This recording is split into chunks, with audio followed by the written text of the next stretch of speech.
We're thinking of moving in with my in-laws now that we're expecting a baby. My mom is still pretty young.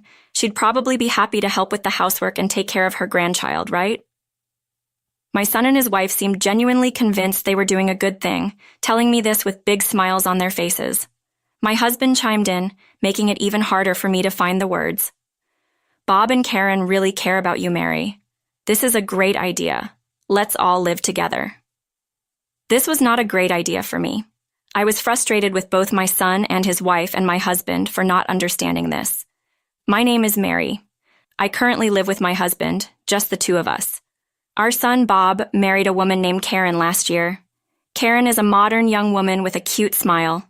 But as a mother-in-law, there are things that concern me. She doesn't help with cooking or cleaning when she visits. She just watches TV and laughs with my husband and Bob. I always helped out when I visited my in-laws, but maybe daughters-in-law these days don't do that. Even if Karen offered to help, I'd probably decline because I have my own way of doing things. I felt a gap in our values. Maybe this is how mother-in-law and daughter-in-law conflicts start. I've never expected much from others, so I just thought about it as if it were someone else's problem. I'm a career woman still working as an office employee. I didn't climb the corporate ladder because I loved my job. I did it out of necessity while raising Bob. My husband also worked, but he had health issues and changed jobs frequently, so his salary wasn't great. I had to work hard because Bob wanted to attend private high school and college. That doesn't mean my husband helped with housework. In the past, it was expected that women would do the housework. I always thought it would be quicker if I just did it myself rather than teaching my husband. Perhaps that was my mistake. Bob, who grew up watching his father, turned out to be a man who doesn't do any housework. When I expressed concern to Karen, she said, "Don't worry, I'm re-educating him." Maybe my parenting wasn't successful. I was busy with work and had to rely on my late mother for most of Bob's care. But hearing my daughter say she's re-educating my son was a blow. I had my issues with Karen, my husband, and even Bob, but family are still strangers to each other in some ways. As long as we're not causing each other trouble, I thought, let everyone live their lives. Then one day, Bob and Karen came to me with an unexpected proposal. We're actually expecting a baby. Bob and Karen came over for their usual visit and told us they had important news. Karen rubbed her belly and smiled shyly. This would be the first grandchild for both me and my husband. We couldn't help but smile and congratulate Bob and Karen. My husband even jumped the gun asking, "Is it a boy or a girl?" Bob laughed. "Slow down. We don't know yet." Both Bob and Karen are working. I've heard it's hard to get into childcare centers these days. When I asked Karen what she plans to do about work after the baby is born, she smiled and said, "I love my job, so I plan to continue." Karen works for an apparel company and has been at the same job since she graduated from vocational school. Raising a child won't be a financial burden for them. When I told her juggling work and parenting will be tough, but I'll help where I can, Karen shyly responded. That's why we're thinking of moving in with you and Dad. A small "what" slipped out of my mouth, but fortunately, it seemed no one heard. Bob, visibly excited, leaned in and said, "Mom, you're still young. You'd be happy to help with housework and take care of your grandchild, right?" Both Bob and Karen seemed to genuinely believe they were making a good offer. But I was at a loss for words. It sounded like they were asking me to become their housekeeper.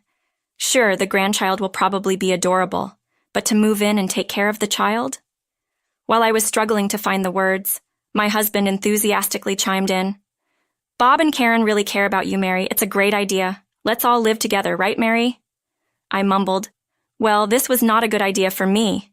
I was frustrated with both my son and his wife and my husband for not understanding this.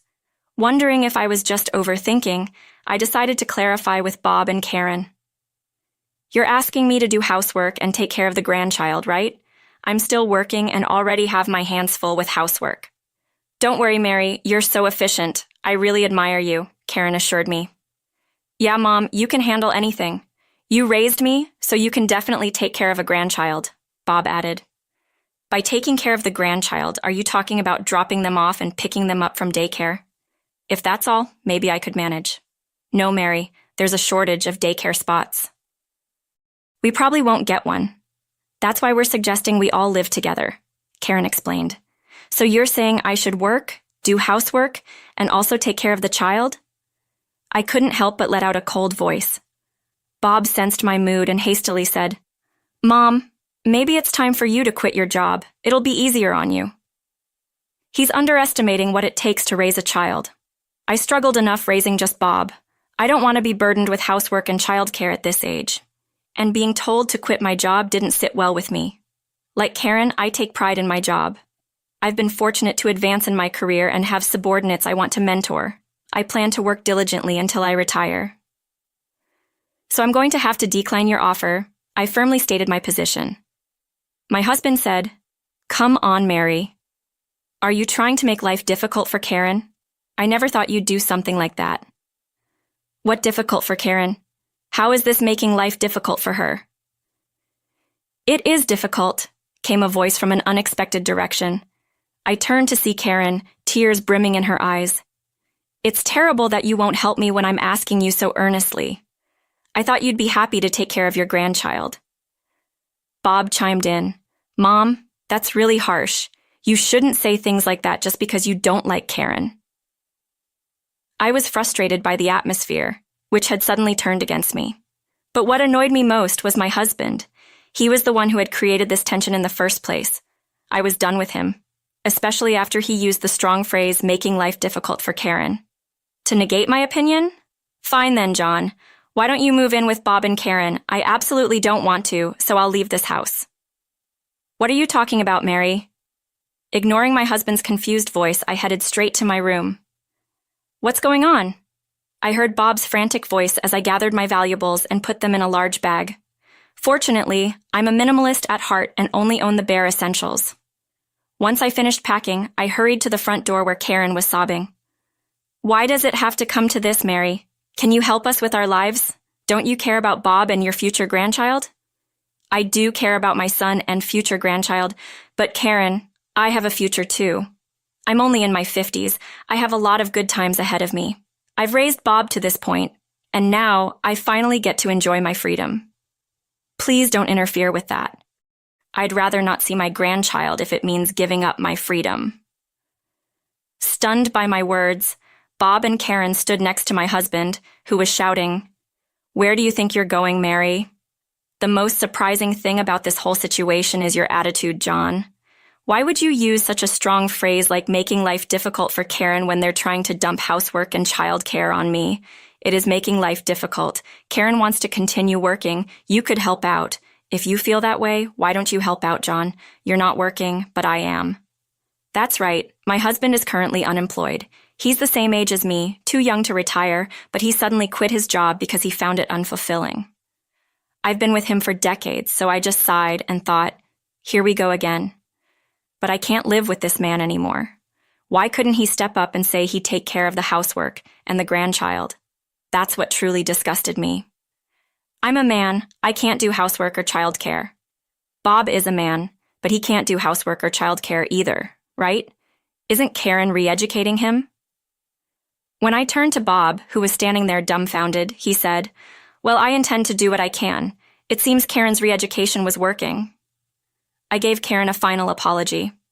"I'm sorry my son has been such a burden to you," and then faced my husband.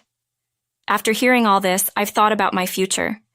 If I'm going to be stuck doing housework and taking care of a grandchild while John lounges around at home, then I'm not interested. "I've decided to separate from John," I said to my stunned husband. "Thank you for everything," and turned back to Bob and Karen. "I don't know if you'll live with Dad, but don't count on him for anything. Maybe if Karen re-educates him, he'll be somewhat useful. Goodbye. Have a healthy baby." I left the house without any emotion. My husband followed me for a while, but seemed to give up when he saw I wasn't stopping. I headed to my sister Lisa's place, where she lives alone and single. Lisa is a successful writer and lives in a pretty big house all by herself. When I explained the situation to her, she was thrilled to have me. "Welcome, sis, to this single life," she joked as she greeted me. Living with Lisa was the epitome of freedom. We cooked whatever we wanted, went out only when both of us felt like it, and it was no big deal if one of us didn't want to go. Our finances were separate. So as long as we contributed a set amount to the household, the rest was ours to spend freely. Feeling at home in this new lifestyle, I sent my husband divorce papers and even hired a lawyer. The divorce went through. Lisa and I threw a party to celebrate, indulging in snacks and chocolates we usually wouldn't eat. It felt like a return to our younger days. As I had expected, my husband Bob and Karen gave up on living together. It was Karen who wanted out, saying there was no benefit in living with a man who couldn't handle housework or childcare. Bob sided with Karen, and my husband was left to live alone. A year later, Bob called, almost begging me to take care of their child. As Karen had anticipated, their child wouldn't get into a childcare center and ended up on a waiting list. I was tempted by the desperation in my son's voice, but I have my own life to live and declined. Mom, that's harsh, but Karen's parents live not too far away. When I suggested they ask them for help, Bob seems uncomfortable. Bob doesn't like Karen's parents. Even before they married, he's always found Karen's parents difficult, as they spoil her rotten. But the time for me to sacrifice my life to help my son is long past. I've prioritized my kids enough. Now it's time to live for me. After telling Bob to figure things out for himself, I haven't heard from him. It felt lonely, but I was content with my newfound freedom. Years later, I retired and was able to pass the baton to a subordinate I had wanted to mentor. As I left my workplace surrounded by people and receiving a beautiful bouquet of flowers, I felt fulfilled. Now, what to do with the blank canvas of my future? Lisa suggested, let's go on a trip. She showed me a brochure for a round-the-world cruise. With my retirement fund and savings, and Lisa being a successful writer, we could both afford it. I never thought I'd consider going on a cruise, but as I looked at the brochure with Lisa, I felt excited about the future. I'm so glad I didn't sacrifice my freedom for the sake of my son's needs. My life is just beginning. I've decided to paint the rest of my life with only joy.